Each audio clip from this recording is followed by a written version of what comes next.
Star who's been doing many documentaries, international fame. And we have two very experienced actors with a long history, especially in international reviews and films and stardom. And that's Jeff. And Julie Hargard is the star that's going to be featured in this new production. All right. Come on up. Okay. Oh, wow. What are we reading? This, Oh, do you have to know? The Journey for the Self? Yes. I have it. Okay. Oh, but it has some corrections. Oh. Keep it in there. No, use this one, and just since I might have made some changes. Okay. This is here, and this is that microphone. Okay. Just keep them in mind. Hola, amigo. Hey, hola. Hola, hola. Now this is going to be filmed, it's going to be without commercials. Finally. So our actors are going to look it over first.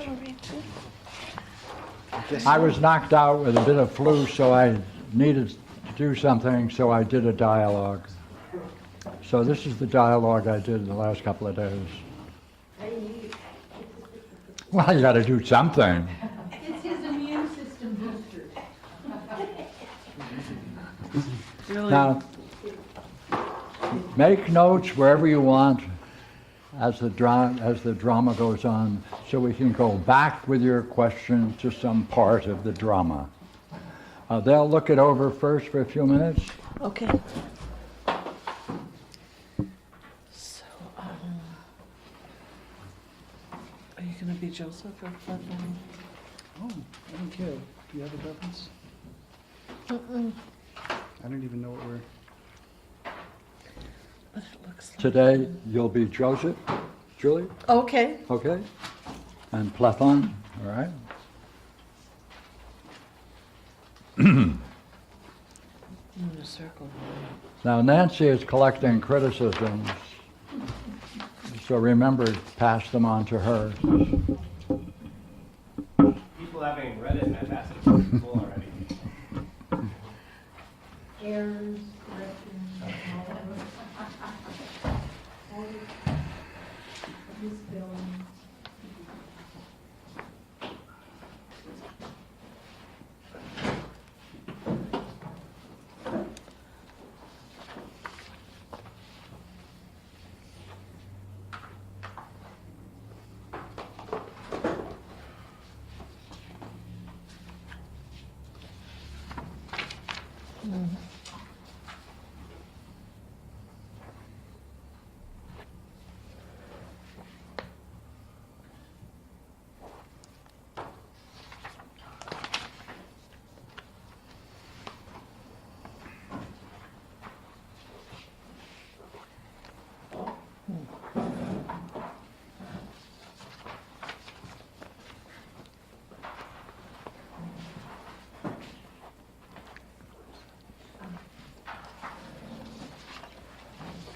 Do you want the pen to circle your things?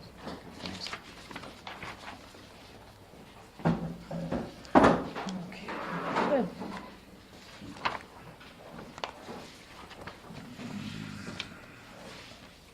So, Oh. are we ready? Okay.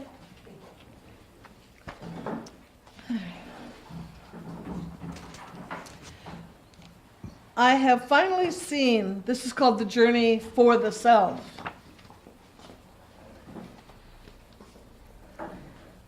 I have finally seen what you are calling Platonism, and I'd like to review it with you. Well, I am certain to be pleased, Joseph, in hearing what you have come to understand. You Platonists start with the notion that the principle of all things is the one. Next, what are called beings are ideas which are certainly intellect, concepts since they have a vitality, intelligibility, and are eternal, such as beauty, truth, reality, and the logos, as well as relational ideas like whole and part, same and different, similar and dissimilar, like and unlike, and several more akin to these. The ideas form a progression without interval, and they proceed through the principle of similitude. It is from these ideas that other principles flow and generate progressions of intellect, soul, and nature. It is good that you see it this way, and you are likely to enjoy the way Proclus summarizes Platonic thought in his Theology of Plato. Yes, I just recently read it and found it very beautiful. He says, as I recall, that the idea of the one is the most profound of ideas, and it grasps so much that lies inherent within that idea that when seen, it is an object of wonder. True it is. But even though it is often called the ultimate principle, we also know that the self as oneself is more deserving of that honor and reverence. I've heard and read that the role of the self is, indeed, playing a major role, but is it not the case that many Platonists, including your Proclus, frequently ignore what they have said about the self and continue talking about the ultimate principle as the one? I prefer the idea of the one as the ultimate principle because I imagine that there are as many ideas of the self as there are selves. Well, yes, that is so, and there have been many discussions offering possible answers to that very puzzle. If you are into sharing your own thoughts about this intriguing problem, I would certainly appreciate hearing about it. Would you agree that even if we must say that in the description of the nature of man, we must include the many ways in which man functions, but after listing all the ways he functions, we are still left with the question of what, after all, is man? However, just suppose that after we say, quote, he is not this and not that, unquote, and after exhausting all other names, we finally say that there is no single name that can describe just what man is. I've heard discussions that say man has so many different sides to his nature that he cannot be a single thing, but a mixed bag of part beast, part saint, or as a rogue and a charlatan. Many have failed to describe his true nature if he has one. Good. Thanks for that recollection. But if we say that no name uniquely fits his nature, could we not say that he is the sum of all the negatives that we can draw together? That he is fundamentally dishonest, lacking any integrity, and duplicitous? However, you did include that he is part saint, so we should add a list of positives as well as those negatives, should we not? I think that I should say that he is a jumble of contradictions since he is part saint and sinner. Are you arguing that if you only know what something is, that it will not tell you what the thing is? Is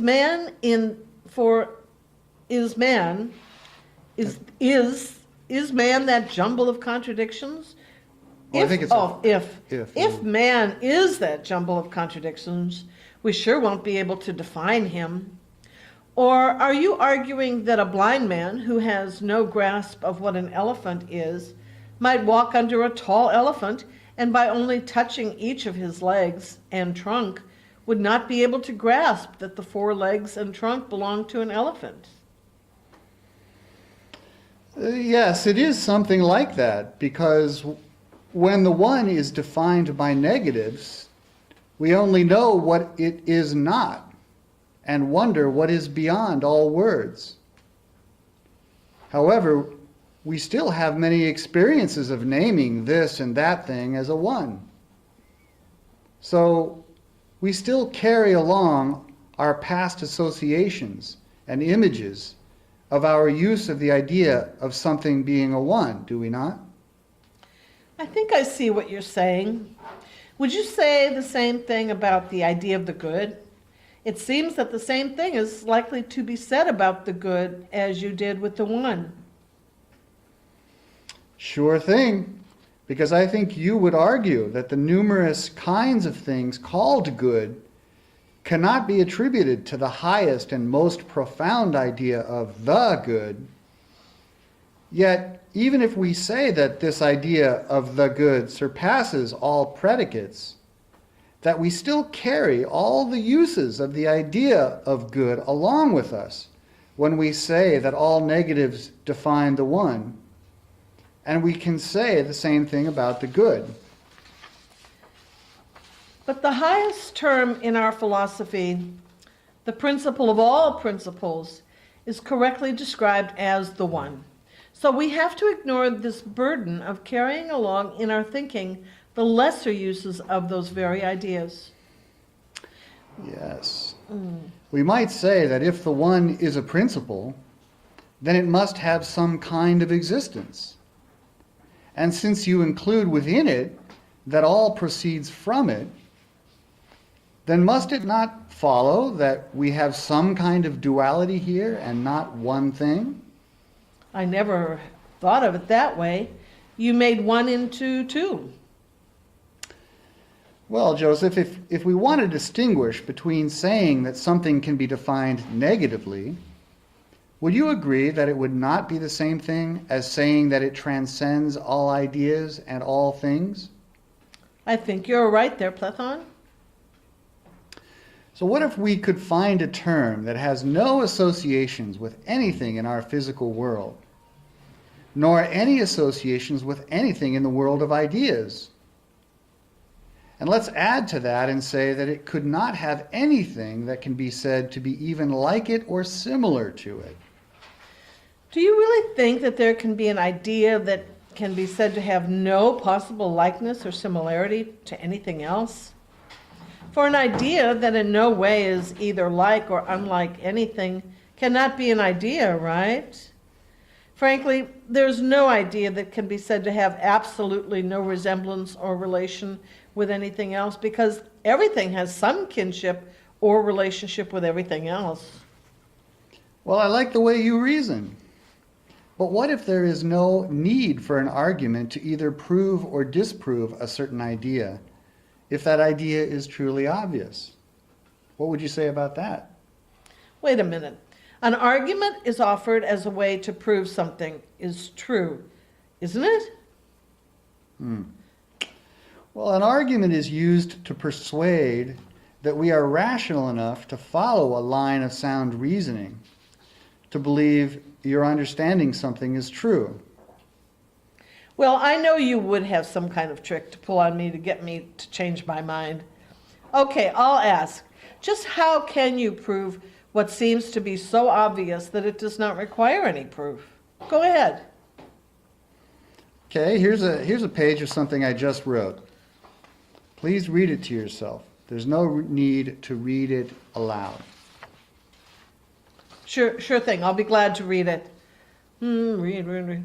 Song, yeah, I find it interesting, but what follows? What argument can you find that will prove that you have just read that statement? Or would you say that there is no need to persuade yourself that you have just read that statement? Could you say that in another way? It seems true enough, but I'd like it if you restate it in other terms. Okay. Can we say that no one can convince you with any argument that you have not just read that statement? Well, to me it's obvious. That's so. But it wouldn't be true to anyone else that I read that statement. Good. So could we apply that idea to another thing that might be obvious? I say that because some statements can also be said to be obviously true. For example, if two things share the same set of predicates, Are they not two different things, but the same thing? Or would you say they are just one? Or if they only share some of the same predicates, that they are similar but not the same? You know that you are dragging me around with your strange kind of dialogue, and I hope it all relates to the puzzle we were discussing. So to answer your question, I would agree that under that condition, it ought to be obviously true. I am pleased that you are going along, and I do think that you are following. So then, how similar is the idea of space to the idea of the one in Plato's Parmenides?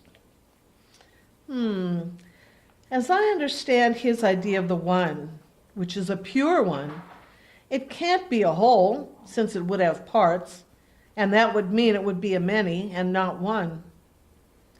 He reasons in the same way about all the ways anything relates to anything.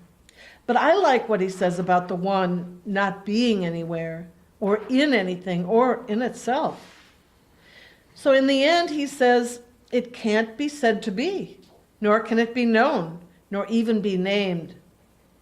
So looking over the idea of space, or empty space, I think, at least at this moment, you could say the same things about it as you can say about the one, except it can still be named, space. Wait a minute. I would add that space can be contained in an empty cup. So that also makes it different than Parmenides' idea of the one.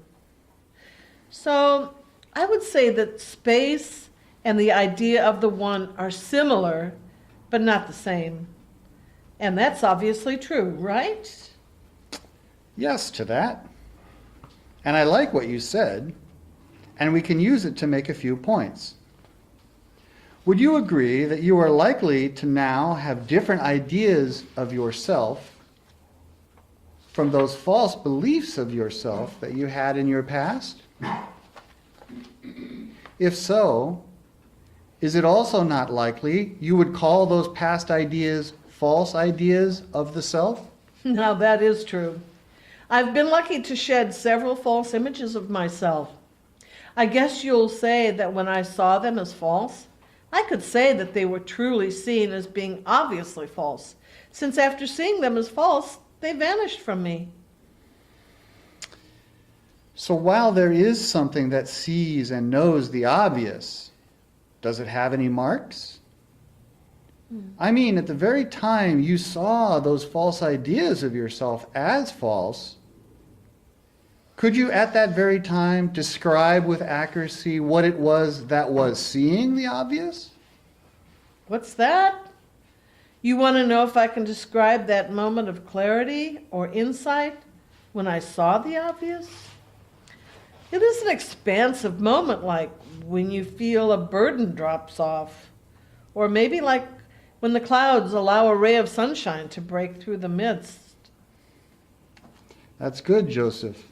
Since you hold fast to questions, that's your reward. Consider this very moment. Just look out and bring all you see into view. Sure, I see you and all around.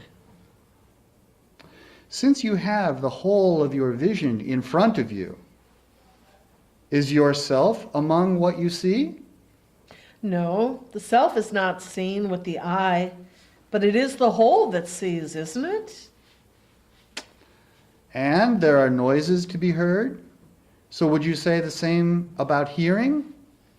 Can the self be heard in this very moment? Again, while your hearing is also a whole that hears, would you say the same about what thinks? So the whole is at work, but I can't say what that whole is. Sure thing. But while it is good to ask what it is that sees and hears and thinks, we are asking what it is that is having these wondrous insights that you are having right now. I think you're asking what is wondering about the wonder of seeing those ideas. For surely it is a moment of seeing the obvious as true. As for my own self, I'm here, but I can't seem to describe it as I would other things. You know, I can fall back on an old idea and say, since I am conscious, that I have a consciousness of all that I experience. What's wrong with that? Well, those who hold that idea need to answer just what it is that is conscious, don't they? Well, the fact is that there is something that is aware.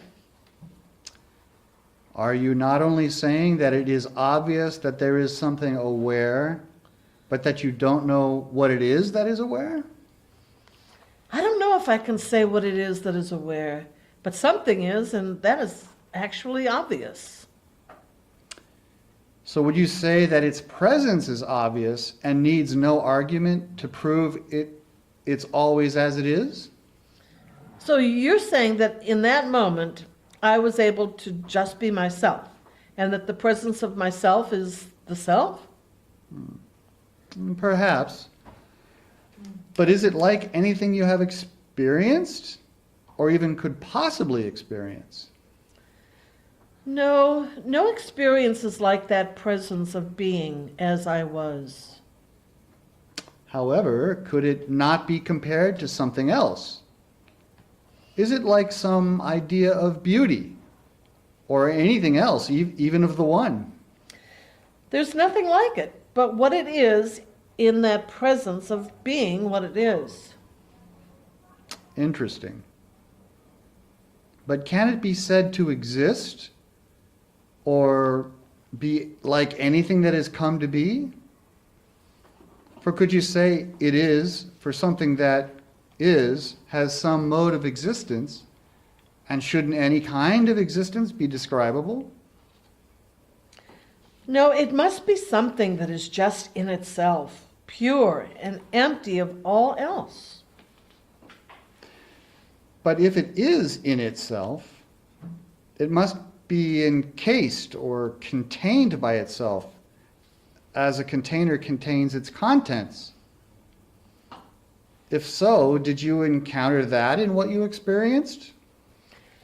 No, that is rather foolish, because it would end up being two things that can be described. But Joseph, is it yours? Do you possess that self? Or is it above any and all possible ways of being? Beyond it all, yet present to all. Hold it. I see where this is going, and I truly like saying that everyone living shares the same, and yet each is different, without denying its common nature through all that is. I seem to be getting poetic as I smile away. Are you saying that it is at once personal and universal, and unlike anything, and that is not likely to even refer to either the one or the good? Universal? Well, what is true for me ought to be true to you and to anyone else. That seems right. I wonder if we can say it would be true for all living things. Do all living beings exist in the moment in the way I just spoke about? I wonder about this very thing. Well, if anything lives, must it not encounter other things like itself and like other things? I'd hazard a guess and say that everything that functions in any way must be aware that it does so. Now, that's for all living things, isn't it? So we're back to asking, if anything functions in any way, must it not have the presence of being what it is? Now, that is more than curious. Yes, that is curious as it is wondrous. But what can it be compared with? I'll say it. There's nothing like it, since it is both personal and universal. Isn't it curious that we have been wondering about this idea and you and I have been asking and answering along the way. But can we call what we have been going through an argument? Or are we just pointing out what is obvious? I'm not even sure I know what an argument is, since we didn't prove anything, did we? It may be that a line of questions opened the mind up to what didn't know that it knows. Yes, it has been obvious. Do you mean obviously true, Joseph? Oh, you got me on a roll. So yes to that. I think it's time for me to take my walk. Are you staying here or are you off somewhere? Actually, I'm going to get another cup of coffee here and make a few notes for my talk at the Noetic Society. Care to share with what you are going to talk about? Because I always benefit by knowing what's coming up ahead of time. Yes, there has been some discussion of Parmenides' hypothesis concerning, quote, the one self, whether the one is or is not, unquote. And I will explore the idea that the idea of self, capital S, transcends all descriptions. While it can be understood to be the source of all things, yet abides as it is and returns to the self. Good heavens, that will be some talk. I'll be there, but for now, I've had my fill. I'll just go on my walk and think about what we have said. Thanks.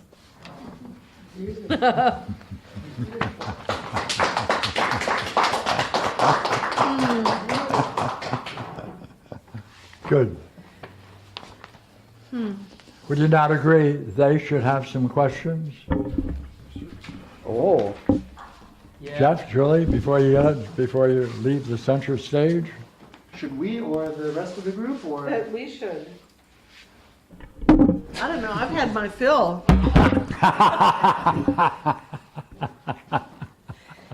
Let's see, who's walking here? You're so in character. You're still in character. Yeah, I don't know when to leave.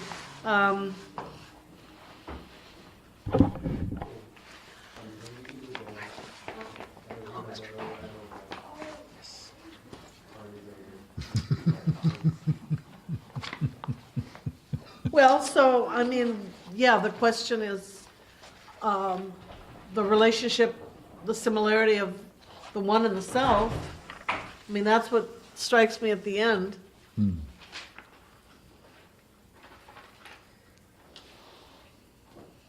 I have a question, Julie. Uh-huh. When you were reading that, did you experience any warmth in your being? I experienced some more right around here. I don't know if this is my being or what. Yeah. Could you feel it? Wonderful. That? How about you, Jeff? Warmth in your being? Well, I liked, well, I had a couple things. I liked the part where Pierre took it a little bit further than, at least than I've heard in the past, where he says, sure thing, but while it is good to ask what it is that sees and hears and thinks, Yeah. we are asking what is it that is having these wondrous insights that you're having right now. Mm-hmm. And I have not heard that added before. No. And Yeah. I would have before included that into thinking, but now you're separating that from thinking. And that gives me a puzzle. What is thinking? Yeah, that's a good one.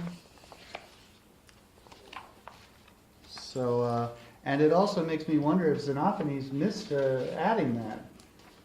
What's having the insights? Oh. Yeah, I had the same question. Like, is wondering, having insights a different mind function than thinking? Have you been doing some of this reflecting recently? Yes. Oh, then why don't you give an answer?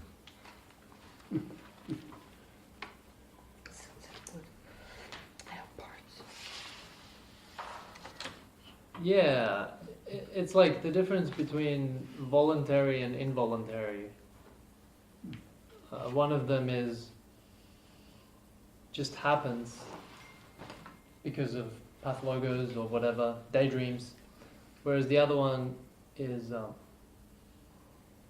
I feel like it's comes from my will to reflect on something. I'm not familiar with that English will. Will. What do you mean by will? Like, what is it? Like, Is there something that wills, or does will itself? I would say there's something that wills. Oh, well, what's that? Well, that would be the self. Oh. Oh, what's it like reaching that conclusion?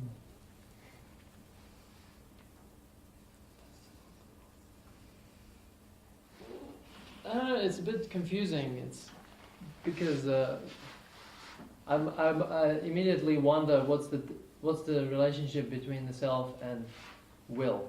Oh, but you just answered it. The self wills.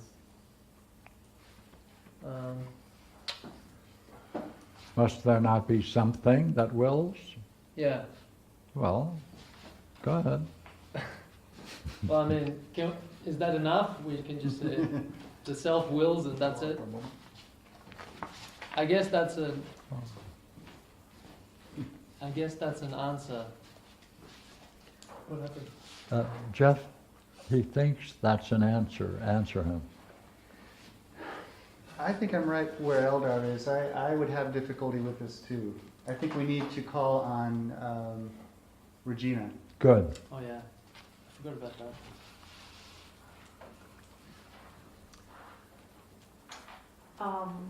To answer what?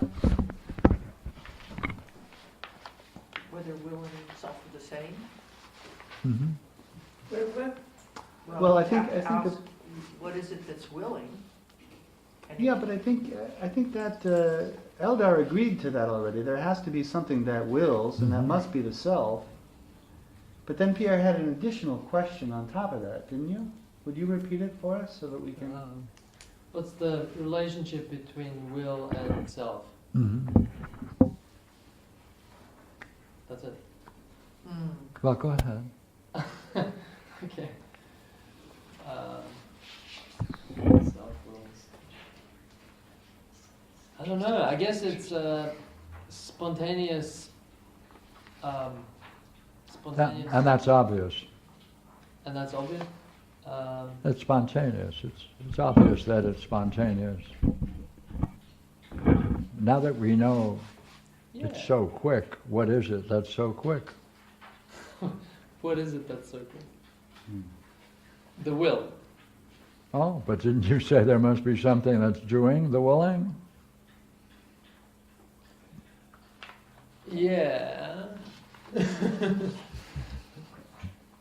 So, but we can't really say that the self is quick, because then we're giving it attributes and things like that. What's it like beginning to give up the idea of will as being the source? Well, I hadn't started that yet, but now that you bring it up, that kind of simplifies. That simplifies it. Does that have a long history in your past? The idea of will? Yeah.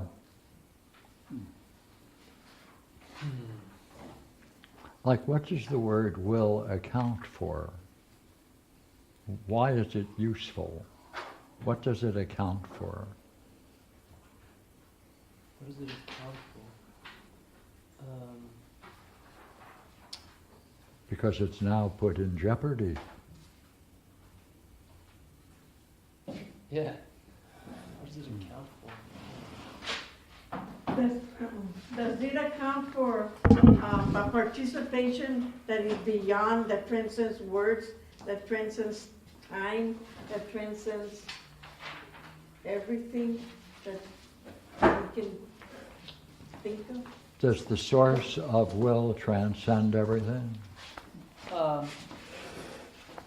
Yes. It's kind of like the what it accounts for was I have it as an idea of the difference between fate and destiny. I think there isn't any will in fate because we're bound by our pathologos. Whereas if we can be in destiny, if we break out of fate, then we can use our will to be free. Does will smile? Yeah. Oh. Yeah. Oh. Yeah. Oh. Will. Oh. Will smile. Does it precede all of your actions that are conscious? Yeah. So that word is playing a big role in your thinking. Making choices, yeah. Yeah. Is that right? Yeah. That's No, so what happens if it turns out that there must be a cause of the will?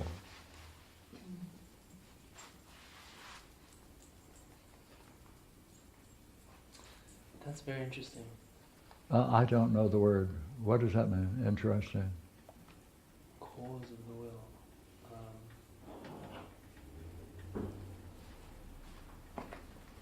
Because it's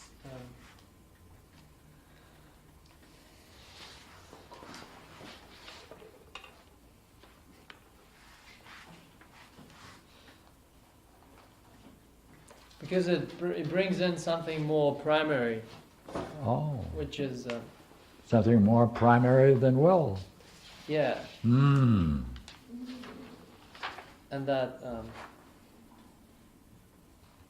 it just kind of dilutes the idea of will. Yeah, yeah. Makes it. What does weaker. that do?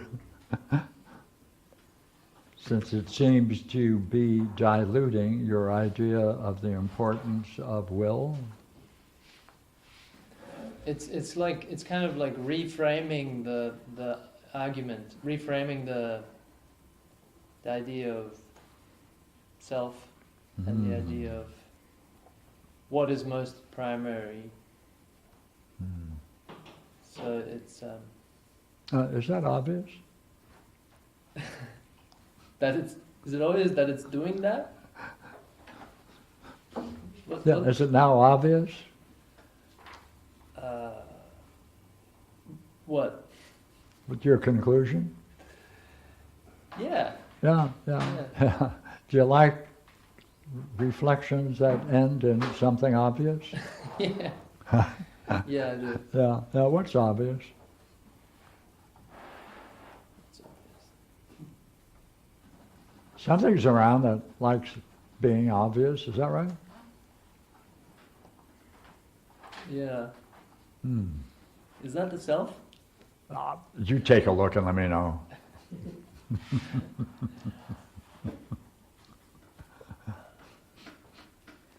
I like that. Yes, miss. That's a good one. Hello. Yeah, don't you have a question?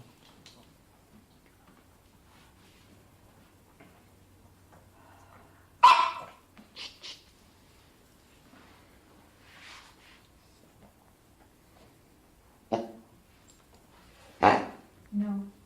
That Right took some. now, I was thinking I was maybe seeing something rather than having a question right then. Hmm. Do you want to know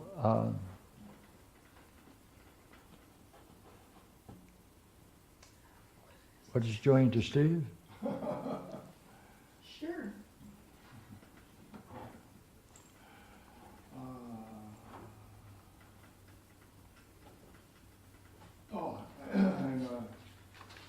I'm attention is divided. What's that? I mean, about 50% there. That's not sufficient to participate. I apologize. What do you think about the idea of the self? The idea of the self? Yeah, it's an interesting subject, especially in the light of the Juan Pablo translation. You know, you look at it, the translations of Parmenides and the Republic, and you have to be struck that it's so different than the Loeb and the Rouse. You know, I still haven't been able to ascertain, you know, anything definitive except that it's astonishing. You know. That's where I'm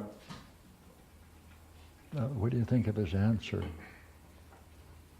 What's looking at the computer right now? What's looking at the computer? Yeah.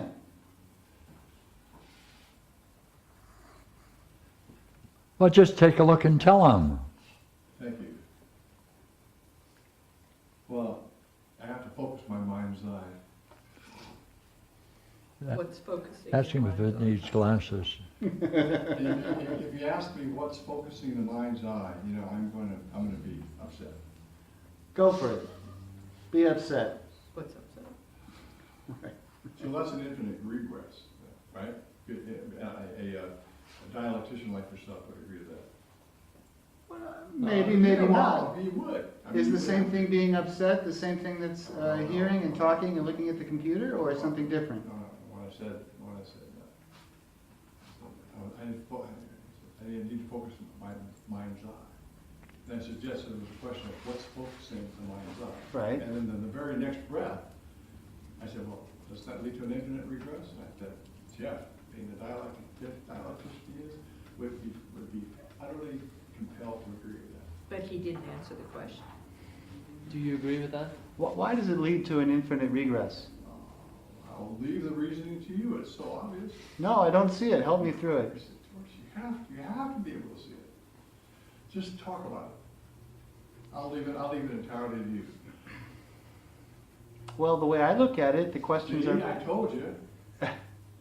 See, he got it. Why is he asking me? See, he had it instantly. He had it immediately.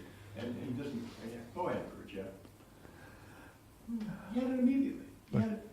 So, Jeff, That's Sure. interesting. does the eye see, or is it through the eyes that we see? Through. Oh. And if someone says it is through the mind's eye, are we discovering what it is that sees, or is that a statement about that through which we must see that brings about the seeing? That's still a through. Now, what do you think of the dialogue we were having, Steve? Yeah, I mean, I photographed it and I'm ready to review it. No, the dialogue just right now. Just now. Just now. Just now. Oh, now. Interesting. That doesn't answer it. Yeah. But then I wasn't listening to it completely, entirely. Steve, I understand you have an idea that it is through the mind's eye that you are now seeing the computer. Not entirely seriously. But what is more serious? Is that true? Is that what you said a moment ago? I did, but that really wasn't Pardon me. Is that true? And what you just said? It was not a serious suggestion. What was serious, however, was the idea which... Steve, Yeah. did you say that it is with the mind's eye that you see what you're doing with the computer? I suggested I needed to focus my mind's eye, but that was not entirely serious. What was serious, however? But you want to know not what it is through that is doing the seeing. What it is that's... What is it that's using the eye to see? If there's such a thing as a mind's eye, and someone says, well, I'm going to focus on the mind's eye, what is it that's focusing the mind's eye? You know, it's like, where is the self? May I beg of you to answer me, please? Where is the self in all of this? Where's the self in identity? I would suggest to you that we can find it. What do you think of that answer, Jeff? He likes it because he's getting used to it. He's getting used to it. I think you and I are now asking the same question. Right.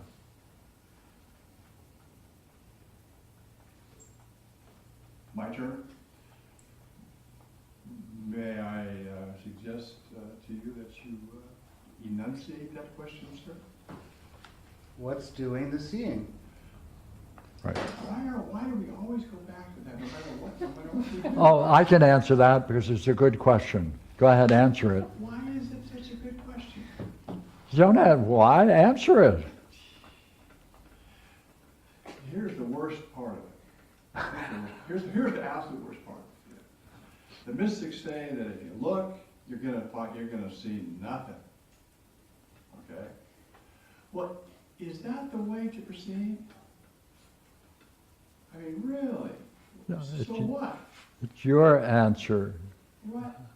But you know, it's like the highest, the state of the highest experience of searching for the self is, well, let's take Masui. What? It's it's dropping everything. Well, then, what? Do you agree? That's what he ended up with? He drops everything. By the way, you haven't answered the question yet. Yeah, I couldn't. So what do we do? Well, I guess he's saying nothing sees. Nothing sees. No, I'm saying that that's the wrong way to look at it. That's Well, what it then sounds don't offer like. that as your answer, if it's the No, I'm wrong offering one. that as the answer that the mystics give. Well, we want your answer, not the mystic's answer. Yeah, you know what? Yeah. I think that it's not so easy to answer as. Oh, sure it is. Without an exploration. Now, I can. Don't worry about whether it's easy or not, just I can answer it. reflect on my own thoughts about the matter, you know, and thinking, Great. hey, Go ahead, if you'll reflect. accept that, if you'll accept that, then I will proceed. What are your thoughts on the matter? We'll help you reflect. that- Focusing on attending to the experience, the idea that searching for the self leads to an experience of nothingness, whatever that means. No, what That you're not gonna- sees? What that, sees? you know, meaning that you're not going to find anything that you call yourself is backwards. That's backwards because they're not looking at what they're missing. They're missing the real gem. They're missing the gem. That's what they're missing. The gem. Sees, huh? Yes, they are. Because anybody who does it right now, if you look at your own thoughts, what are the total possible contents of what you can be aware of right now, right? No, not, all right. Question is, what is it that sees? It's definitely a number, isn't it? What you can be aware of right now? Right? Thoughts, feelings, sensations, perceptions, emotions. Can you think of anything else? So if you take that as a whole, and you're aware of whatever it is in the moment that you see of that kind of a whole. Hey, Steve, can you read that from that distance? I am farsighted, thank you, sir. But maybe not quite that. Does the eye see, or must there be something that uses the eye to see? Must there be something that uses the eye to see? That's all. I did study both. What? I did study both the theater. It can't be both. I'm telling you. Hey, it can't be both. I'm telling you a story. And No, hey, it can't be both because one's doing something and the other is the source of the doing. I'm telling you a story which will illustrate my answer. That is to You say. have to speak louder. I'm telling you a story that will illustrate my answer, which is to say, yes, sir, I did study both the Theaetetus and the Alcibiades. Thank you very much. And therefore, how does that answer the question? That You is, still haven't answered the question with all of the rhetoric. Cut the rhetoric out and try to answer it. all right. Don't say anything else. You just go off on, it doesn't help. Yeah, I'm glad you didn't call it bullshit. That's right. Okay. Cut out the bullshit. Here goes. Now answer it. You see? Is that a meaningful question? It is a meaningful. If it is, can you answer it?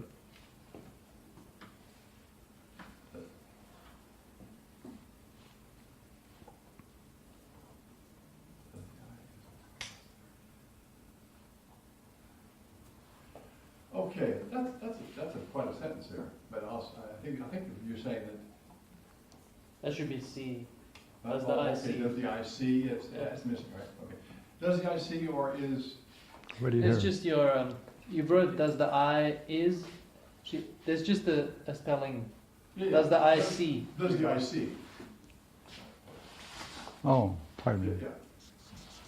Thank you. Thank you. Okay, now it's perfectly, does the IC or must there be something Yeah. that Uses the eye to see. I to see? Well, if you, if you just. Don't say anything else but answer the question. No BS now. I'm not gonna BS, but it's so much fun to answer my way. There you doesn't anyhow. Yeah, it's anyhow. Well, I'm about to, you know, I'm about to. So what do we do? Well, answer your way, but answer the question. Now, there is a solution. Did you hear Julie's solution? Hey, Just answer it. see, you're good at making comments. The question remains. Do you want to go back to the question or do you give up? Well, I want to answer in a most magnificent manner. But that doesn't tell you what it's seeing. You're saying it does it in a magnificent manner. Are you telling me, sir, that you want the plain truth? Yes. That's it. Don't say a damn thing other than the answer. Don't add any other BS. Come on. Obviously, the second. You added, obviously. Go All ahead. right, I did. Obviously, it's the second part of it that sentence that captures the truth. But it's no fun to say it that way. But anyway. Did he answer it? Yeah. What did he say? He said there's something that uses the eye to see. Can you name it? I hesitate to do so. Well, For only one reason. Julie, did he answer? He's hesitating and then he's going to. Yeah, I hesitate to do so for only one reason. What? What is that reason? The reason is it might be nameless. It might be like the one, it might be nameless. Did he I answer? have no name. Did I he have no answer? qualities. It might be like. Is he still going on? No, yeah. He's going to go on without saying Yeah. what that something is. But, no, he said Here's you the cannot thing. name it, Here's the maybe thing. name You're it. up there, He you're up may there, not name it. and you're, Okay, let's take a break. Thank you. Okay, then we do some dream work.